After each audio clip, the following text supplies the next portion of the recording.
거미의 집 문미숲길 건너에 고층 아파트가 들어섰다. 내가 사는 아파트가 상대적으로 초라해 보인다. 평소에는 무심했었는데 번듯한 새 아파트가 들어서면서부터 생각들이 복잡하다. 20여 년 동안 베란다에 쌓인 짐들도 심란하다. 창밖 풍경을 밀어올린 마찰루 같은 새 아파트를 올려다보다가 베란다에 눈길이 머문다. 천장 구석에 풍장인 듯 버석한 거미 한 마리가 구석에서 대롱거린다. 거미의 몸피가 오래전 염을했던 고무 같기도 하다. 다 쓰러질 듯 형체만 남은 거미를 손바닥에 올려 바라본다. 제문을 소지하듯 창밖 바람에 실려보낸다. 고모네 집은 뒷산이 병풍처럼 두른 곳이다. 기와가 올려진 작고 오래된 집은 내가 태어난 곳과 지척이라서 내 어릴 적 추억은 고모집 울타리 안에 더 많이 쌓여있다. 저물려 키면 산자락이 내려와 길을 만드는 풍경이 좋았다. 그 풍경을 따라 사위 부거지면 정막이 손님처럼 찾아오곤 했다.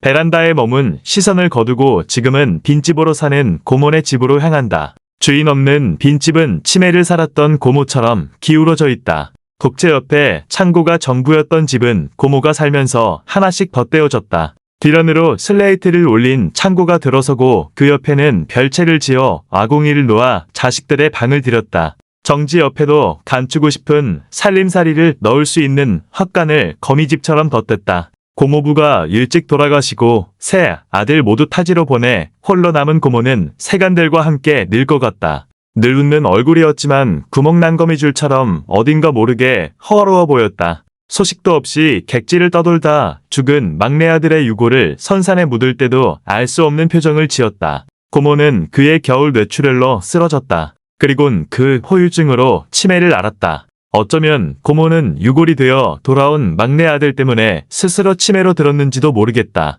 그렇게 식솔들을 건사하느라 뭔가를 자꾸 덧대야만 했던 고모의 시간은 막내 아들의 죽음 앞에서 무너지고 말았다. 고삿길을 돌아 고모 집 앞에 선다. 대문을 지키고 있던 나무가 주인을 잃어서인지 앙상하다. 사람의 손길을 잃은 마루에는 먼지가 뿌옇다. 마루까지 길게 들어오는 오후의 햇살에 기댄 고모의 의수가 졸음인 듯 기울어져 있다. 자식들 살림에 조금이라도 보탬이 되었으면 했던 고모는 농기계에 한쪽 팔을 빼앗기고 말았다. 의수를 하고서도 늙은이가 뽀얀 처녀손을 선물로 받았다며 웃어넘기셨다. 오래 닫혀있던 정지문을 연다. 돌적이 소리가 미끄러진다. 정지바닥 한쪽에는 생전 고모의 종아리처럼 비쩍 마른 장작이 사가 간다. 조금만 비가 와도 물이 고여 고모의 속을 썩이던 아궁이의 검은 물자국이 세월의 무상함으로 다가온다. 까맣게 그을린 정지에 온통 거미줄이다. 죽은 듯 매달려 있는 집거미의 다리 하나가 허공을 잘라낸 듯 없다.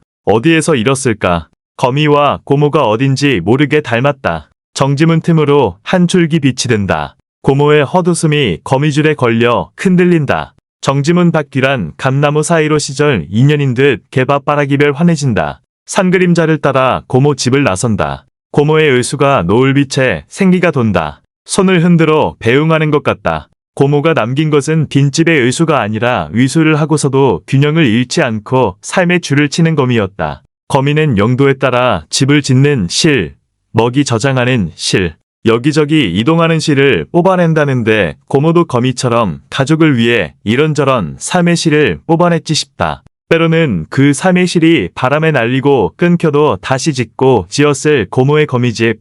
그곳에는 의수가 외롭게 산다. 의수를 빈집에 두고 오는 길. 고층 아파트 속에 오래된 내 보금자리가 보인다. 나는 거미집 같은 저 낡은 집에서 어떤 거미줄을 치며 살아왔을까. 생의 거미줄을 뽑아내 횡한 고모의 가슴이 한 줄기. 바람처럼 깨달음으로 다가온다.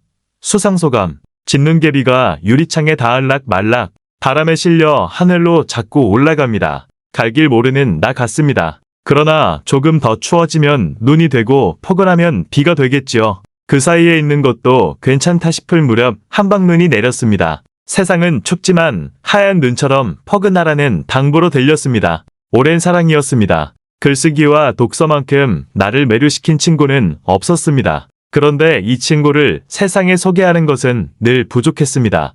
안개 속을 걷다가 돌아서면 다시 그 길을 서성이고 있었습니다. 그러다 같은 꿈을 꾸는 사람들을 만났습니다. 길은 가슴을 설레게 했습니다. 먼 이국에서 전해 들은 방선 소식은 모든 걸 녹였습니다.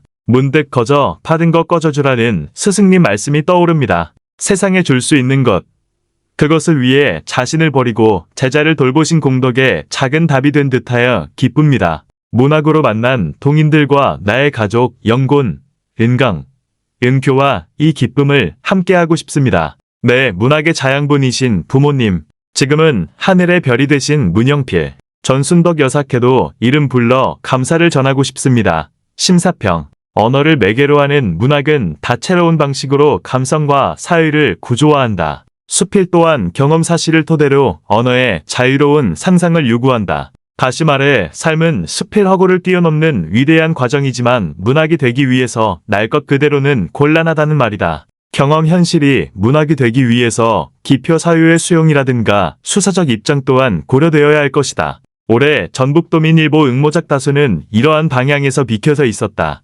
소소한 일상을 일기처럼 낱낱 기록한 응모자도 있었고 주관사의 요구 조건에 벗어난 응모자도 있었지만 상당한 수준의 작품도 엿보였다. 심사자는 최종심에 오른 3명의 작품 중 2명의 작품 스위치, 거미의 집을 놓고 고민을 거듭했다. 두 편 모두 고백적 진술에서 벗어나 문학으로서의 수필 특성을 잘 살리고 있었으며 비유와 이미지 등이 적절히 구사됨으로써 의미 확장을 꾀하고 있었다. 스위치는 남편이 운영하는 떡집 기계에 손가락이 끼는 사건에 따른 정황, 묘사와 심리 묘사를 담담하게 유기적으로 펼치는 상당한 내공이 느껴지는 작품이었다. 수미상관 구조 또한 주제를 의미화하는 데 기여하고 있었으나 현재, 과거, 현재로 이어지는 맥락의 단조로움이 아쉬웠다.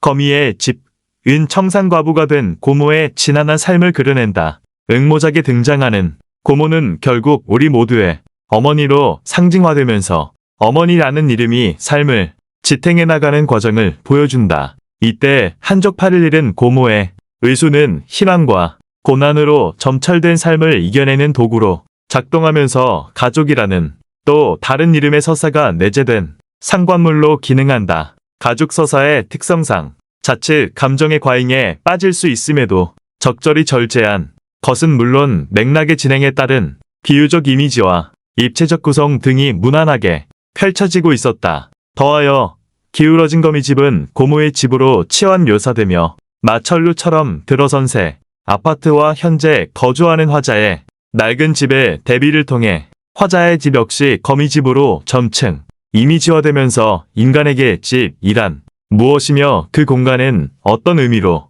우리 곁에 있는지를 생각하게 한다. 이를 도식화하면 거미집 고모의 집 화자의 낡은 집이 되는 구조이다. 이렇게 인간의 집과 거미의 집을 물리적 동일선상에 올려놓음으로써 안과 밖, 존재와 부재, 삶과 죽음이라는 상대적 사유를 엇걸어 놓는다. 신춘문의 특성상 한 편만을 선해야 하는 아쉬움을 감내하며 심사자는 고통과 슬픔을 절제된 감정으로 형상화하고 사유를 더씹혀 입체성을 더한 거미의 집을 당선작으로 선했다. 이 작품은 타 신문사 신춘문예 수필부문 최종심 2편 중 한 편에 선정된 만큼 이미 검증된 작품으로 보이지만 단어 동리어의 선택에 대한 부분은 더 고민해야 할 것으로 보인다. 낙선자께는 심심한 위로와 격려를, 당선자에게는 가능성을 보고 선한 만큼 시작이라는 마음으로 정진을 당부한다.